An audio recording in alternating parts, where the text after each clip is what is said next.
So எங்களுக்கு panipuri கிடைக்காததுனால we had some idea. இதை வந்து நாங்கள் வாங்கினோம். இந்த அரிசி வத்தலை நாங்கள் வாங்கி இந்த அரிசி வத்தலில் we used to காளான் ஃப்ரை பண்ணுறாங்க இல்லையா, ஸோ அந்த காளான் ஃப்ரை வாங்கிட்டு அண்ட் பானிபூரி கடைக்காரர்கிட்ட கொஞ்சம் பானி வாங்கிட்டு அதை இதில் ஸ்டஃப் பண்ணி இந்த இதில் ஸ்டஃப் பண்ணி வச்சுருக்கோம்.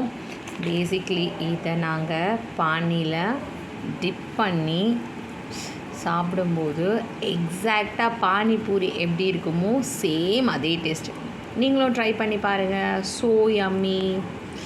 தேங்க்யூ.